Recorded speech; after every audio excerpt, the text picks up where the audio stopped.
Então, o tema dessa aula será as equações de Maxwell. Então, só fazendo uma breve abordagem teórica, as equações de Maxwell é um conjunto de 4 equações que descrevem a movimentação de campos elétricos e campos magnéticos no vácuo. Então, nós vamos ter 2 equações dessas, que será a lei de Gauss, tanto para o campo elétrico quanto para o campo magnético, como eles variam no espaço, e as outras 2 equações, como esses campos elétricos e campos magnéticos se interagem a partir da sua variação no espaço e no tempo, certo? Então, a primeira lei aqui de Maxwell vai ser a lei de Gauss. Então, a primeira lei de Maxwell é a lei de Gauss. Então, vamos descrever algumas coisas para chegar a essa lei aqui, ó. Então, a primeira definição que nós vamos colocar é o seguinte, ó. Dado uma carga aqui, que eu vou chamar de carga Q, em volta dessa carga aqui nós fazemos um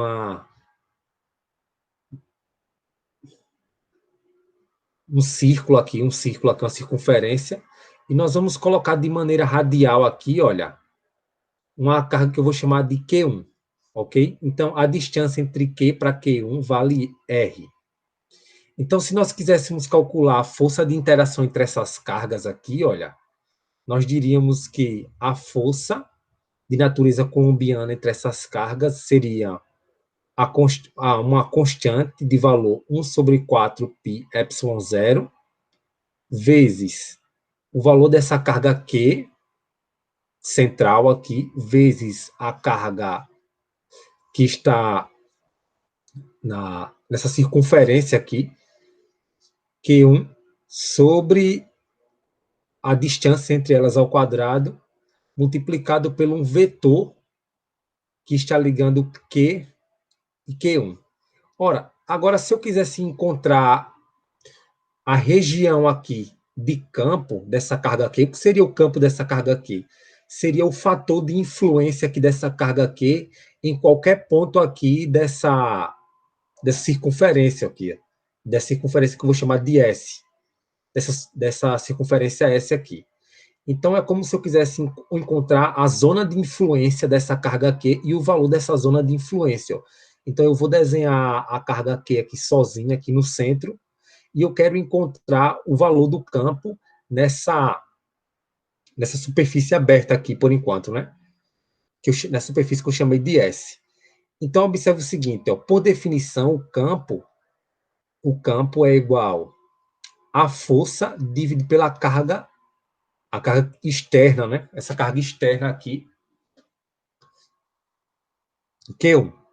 Agora, uma consideração é o seguinte, olha, é que tanto a força quanto o campo são vetor, né? São vetores. Esse é um campo vetorial de F. Nós estamos calculando aqui a zona de influência dessa força, né? E nessa relação aqui, nós temos que supor que a carga 1 seja muito menor que essa carga central Q. Então, tendo isso, nós temos que o vetor campo é igual a 1 sobre 4 π epsilon 0, carga Q, R quadrado, sobre R quadrado, e o vetor R. Observa que aqui é uma circunferência, então a distância de todos os pontos aqui para essa superfície R é o mesmo. Para a superfície S é o mesmo, né? Que vale R. Então, olha, observe que isso aqui é uma circunferência, então o valor do módulo do campo é o mesmo para qualquer ponto aqui. Então, seria 1 sobre 4 π epsilon 0 módulo, 1 sobre 4 π epsilon 0 sobre Q sobre R quadrado, o valor do módulo do campo. Ok? Então, sabendo o valor desse campo aqui, ó, nessa dada superfície, nós podemos calcular o fluxo do campo. O que é o fluxo de campo? É quanto do campo passa em toda a superfície diária aqui, ó. Então, eu tenho uma superfície diária. Aqui uma superfície área, vamos colocar uma superfície diária tridimensional aqui, ó. Uma superfície diária tridimensional, então nós estamos colocando aqui esse centro aqui, esse centro aqui enchendo a carga Qzinho em uma esfera, né? Então, o fluxo vai ser o seguinte, ó. A quantidade de campo que passa em cada superfície de área. Então, nós podemos definir esse fluxo aqui pela integral do campo pela superfície de área. Agora, perceba, já que aqui nós fizemos a analogia para a circunferência aqui para a esfera, a distância de qualquer ponto aqui, central, a extremidade de uma esfera vai ser sempre a mesma. Então, o valor do módulo do campo elétrico será o mesmo em todos os pontos. Então, esse campo elétrico aqui vai ser constante. Então, nós vamos ter 4 sobre 1 sobre 4 π epsilon zero integral de dA. E a área aqui, ó, a integral da área da circunferência. E a integral aqui, olha. Lembrando que eu passei esses termos aqui para fora, ó. 1 sobre 4 π epsilon zero, eu posso passar também esses outros fatores, porque a carga desse ponto é constante e a distância entre essa carga ao centro também é a mesma, então vai ficar essa relação aqui, 1 sobre 4 π epsilon zero Q sobre R quadrado, e a integral da área da circunferência é 4 πr ao quadrado. Então, o fluxo do campo vai ser igual a carga interna, a carga interna aqui por epsilon zero. Então, isso aqui é a forma integral do fluxo, né? Eu posso definir agora a forma diferencial. Então, tendo aqui uma superfície aqui, ó, de volume, nós podemos dizer também que o fluxo é definido como 1 sobre epsilon zero, a densidade de cargas dV. Então, nós temos essa relação aqui, ó.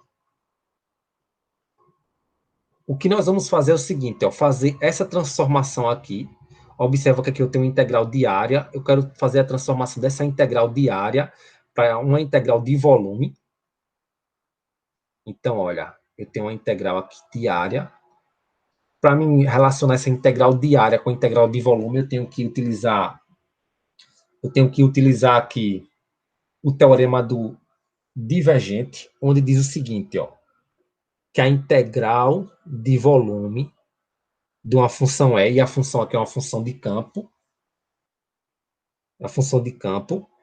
o que eu vou ter é o seguinte, ó, que a integral aqui de E, para se tornar uma integral de volume, eu tenho que a integral de volume do divergente de uma função em uma superfície de volume vai ser igual à integral da superfície da função em relação ao elemento de área.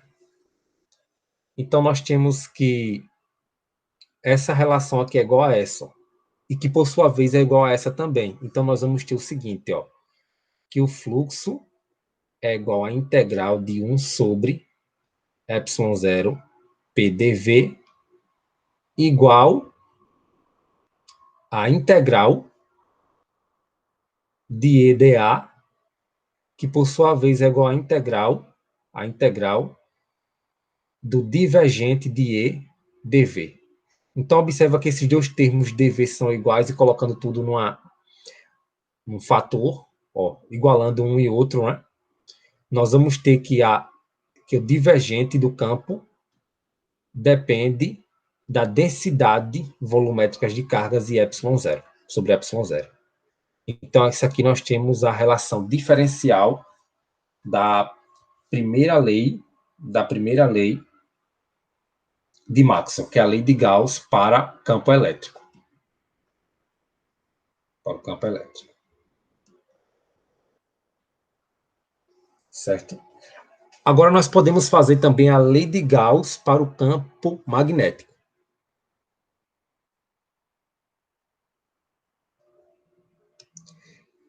Então, olha, perceba o seguinte, a noção de fluxo se dá a partir do seguinte, ó, de quanto a noção de fluxo de campo é quanto de campo sai de uma superfície, nesse caso, né?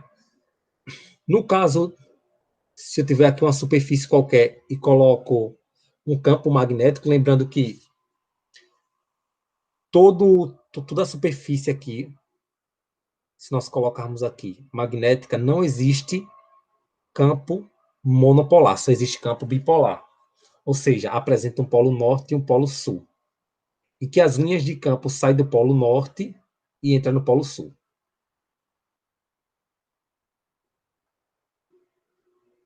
Entra no polo sul. Então, se nós quisermos encontrar o fluxo de quanto de campo sai nessa superfície S, nós vamos dizer que esse fluxo aqui é zero. Então, o fluxo do campo nessa superfície. Então, ó, o fluxo do campo nessa superfície diária vale zero. Por quê? Porque a quantidade de campo magnético que entra nessa superfície e sai. Então, olha, se nós temos isso aqui, na forma também, na forma integral, isso aqui nós temos na forma integral, nós podemos fazer essa relação também para a forma diferencial. Como nós vamos fazer isso aqui? Ó? Se nós disséssemos que, pelo teorema do divergente, que a integral de volume, nós vamos dizer que a integral de volume é igual ao divergente do campo magnético,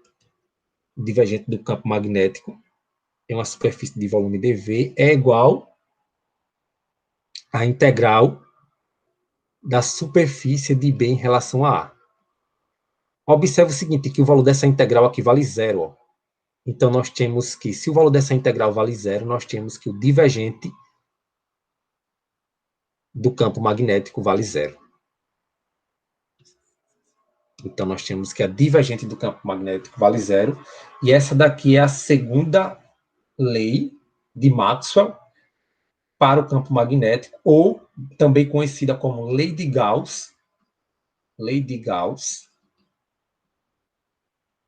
para o campo magnético. Ok? Lei de Gauss para o campo magnético. Nós vamos definir agora a terceira lei de Maxwell.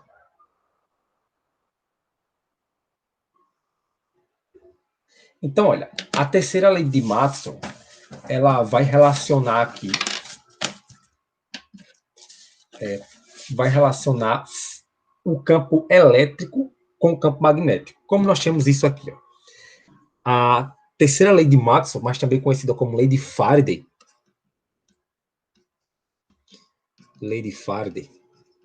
diz o seguinte, ó. Essa lei de Faraday aqui se baseia nos estudos de Faraday sobre a indução de uma força eletromotriz mediante a variação de um campo magnético. Então, o Faraday descobriu o seguinte: se eu tenho aqui uma superfície aqui, uma superfície aberta, mas de trajetória fechada, ok? Se eu pegar aqui um ímã, e fizer um movimento de vai e vem, ou seja, se eu variar o campo magnético desse ímã, então eu vario o fluxo do campo magnético em torno desse circuito aqui fechado, ó, o que vai acontecer é o seguinte, é que essa variação do campo vai produzir uma diferença de potencial induzida, e essa diferença de potencial induzida vai provocar uma corrente elétrica. Então, a partir do momento que eu tenho um fluxo de um campo magnético variável, eu vou produzir uma superfície aqui fechada, uma superfície de circuito fechado, uma força eletromotriz. E essa força eletromotriz vai ser definida como o negativo da diferença, o negativo da variação do fluxo magnético pelo tempo. Ok? Então, nós temos essa relação aqui, ó, que a força eletromotriz vai ser igual à variação temporal do fluxo do campo magnético. Por que esse fator negativo? Porque acontece o seguinte, ó, essa superfície aqui, ela vai ter sempre um vetor campo magnético ao contrário do afastamento desse ímã aqui, ó, do afastamento ou aproximação. Então, Se esse ímã aqui estiver aproximando, essa superfície vai ter um campo com intensidade igual e sinal contrário. Então, por isso aqui que o fator negativo. Então, nós podemos definir o seguinte aqui, ó. Nós podemos definir que o fluxo do campo magnético é menos a integral dessa força eletromotriz em relação ao tempo, certo? Então, nós podemos dizer isso aqui, ó. Uma outra relação que nós podemos fazer é o seguinte, olha, que a força eletromotriz é igual ao campo elétrico aqui nessa superfície aqui, em relação a essa superfície aqui, campo elétrico na superfície,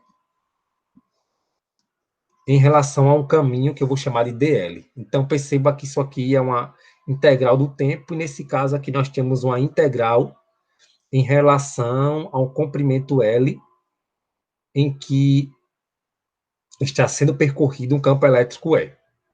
Então, nós temos aqui a força eletromotriz.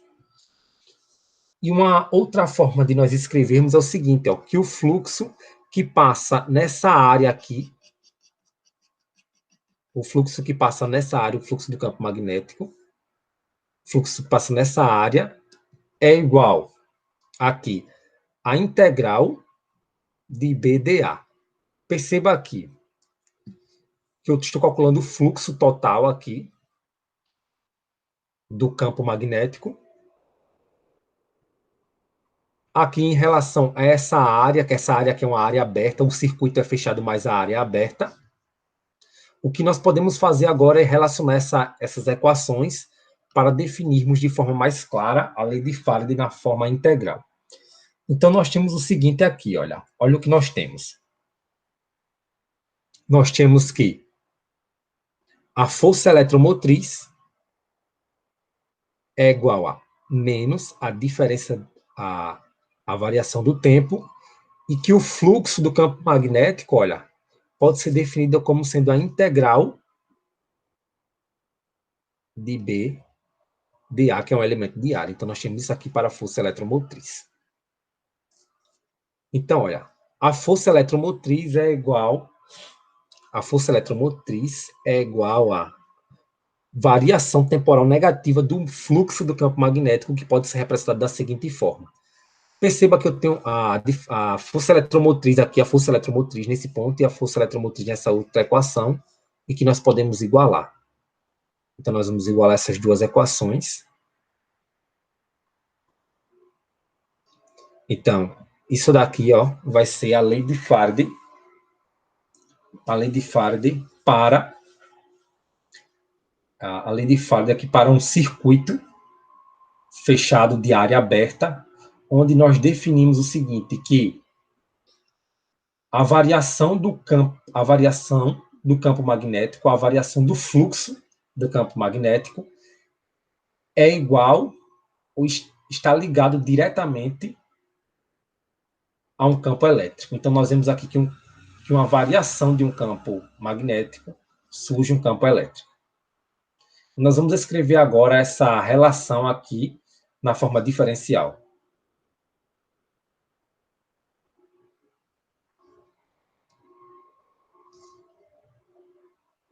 Então, nós vamos escrever agora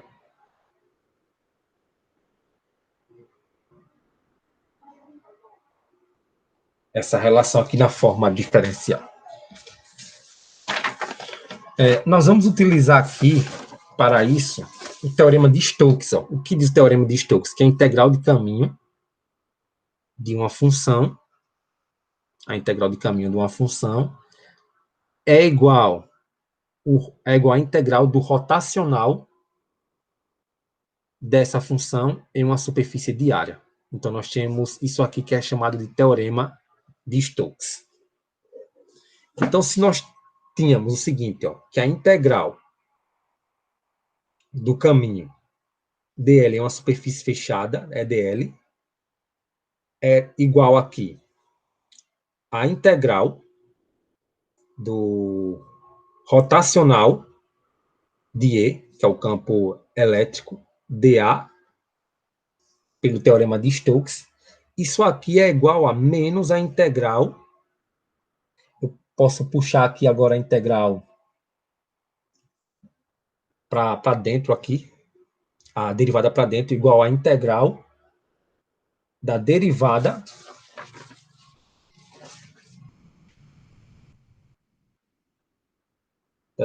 temporal do campo magnético em uma superfície de área dA. Então, eu posso igualar agora essas duas relações aqui.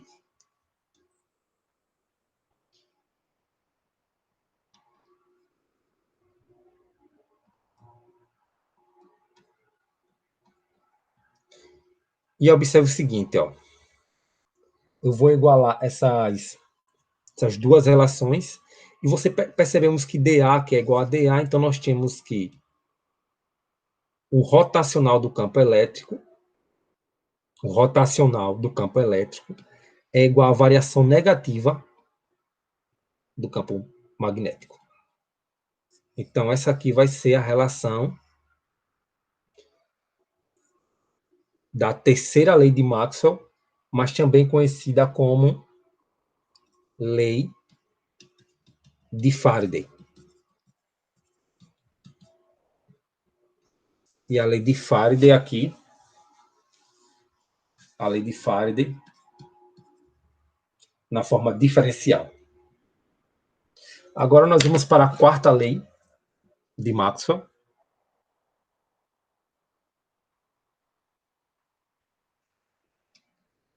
Vamos agora para a quarta lei de Maxwell, mais conhecida como lei de Ampère-Maxwell. Então diz o seguinte, olha. Se nós calcularmos a integral aqui, que diz o seguinte, olha, dado um circuito aqui também, circuito, onde nesse circuito aqui, nesse circuito, se tem um campo magnético circulando, em um comprimento L, nós podemos relacionar a soma de todos esses percursos aqui de B em relação a L, que é uma integral do caminho, e foi percebido o seguinte, ó, quando eu tenho um campo elétrico, um campo magnético circulando em um circuito de superfície aberta aqui, aberto e de circuito fechado, esse campo magnético ele vai provocar o surgimento de uma corrente elétrica. Isso aqui, ó, vai ser proporcional a uma constante vezes uma corrente elétrica aí. Ok? Mas também tem outra relação, olha. Caso esse campo também, além dele produzir uma corrente elétrica promove uma variação de campo elétrico. Então, nós temos o seguinte, ó, que isso aqui é igual a uma constante, somado mais uma constante magnética, uma constante elétrica, a variação temporal é dA.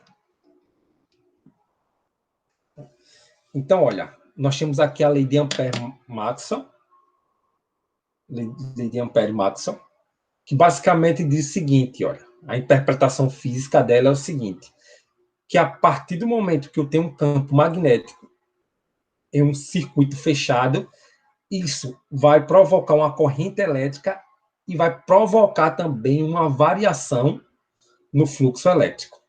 Então, perceba que nós estamos relacionando entes magnéticos aqui com entes elétricos, certo? E nós podemos aqui, olha,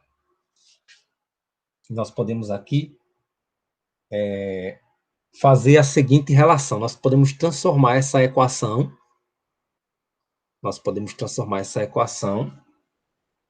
na forma diferencial. Uma das formas que nós fazemos é o seguinte, eu vou repetir aqui e eu vou definir a corrente elétrica aí como sendo a integral da densidade da corrente em uma superfície de áreas dA. Então, nós temos já a seguinte notação aí. A outra notação que nós vamos usar vai ser a seguinte aqui. Isso aqui nós estamos calculando em relação à superfície de área, então eu vou repetir.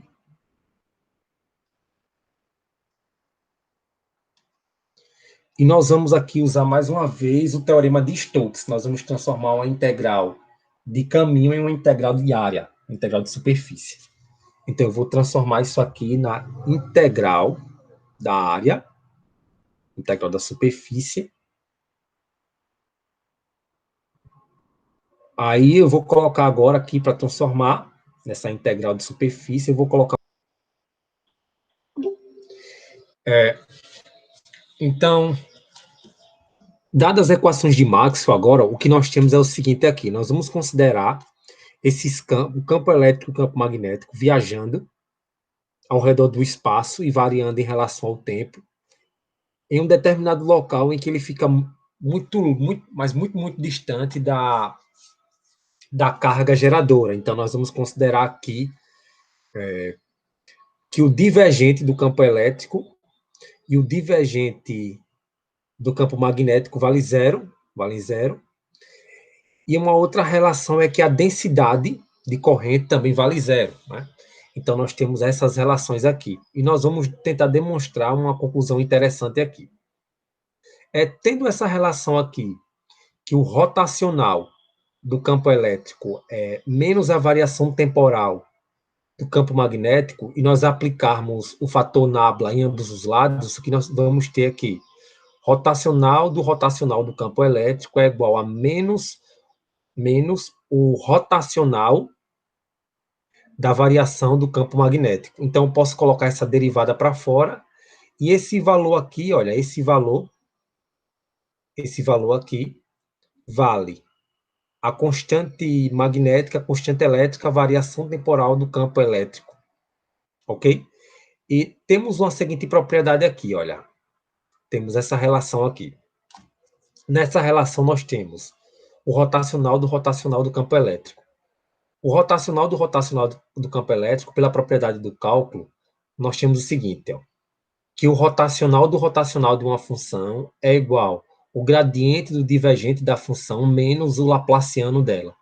Como esse fator aqui, o divergente vale zero, então nós temos que, para essas relações aqui, o rotacional do campo elétrico vai ser igual ao negativo do laplaciano. Então, eu coloco o fator aqui, o negativo, eu coloco aqui o fator negativo, ó, coloco aqui o fator negativo, e tem o seguinte, que menos o laplaciano da... Observa que eu tenho aqui derivada duas vezes, ó, quando eu troco essa relação por essa daqui. Então, eu tenho que o laplaciano ao quadrado... Não, eu tenho que o laplaciano é igual a... O negativo do laplaciano é igual a derivada, a segunda derivada temporal da constante e do campo elétrico. Eu posso passar essas constantes aqui para fora, e eu tenho que o Laplaciano do campo elétrico é igual. O Laplaciano do campo elétrico é igual a constante magnética, constante elétrica, vezes a variação temporal do campo elétrico. Então, comparando isso aqui com a função da onda, ó, eu tenho isso aqui para a função da onda, o que nós temos aqui, 1 sobre v quadrado é igual a essas constantes aqui.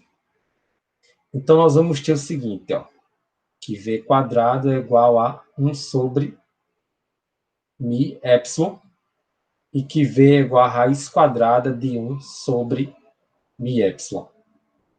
Isso aqui vale a velocidade da luz. Esse valor aqui tem a velocidade da luz. Ou seja, as equações de Maxwell conseguiram provar o seguinte, que tanto o campo elétrico quanto o campo magnético, eles se movem com a velocidade da luz. Logo, a luz é uma onda eletromagnética.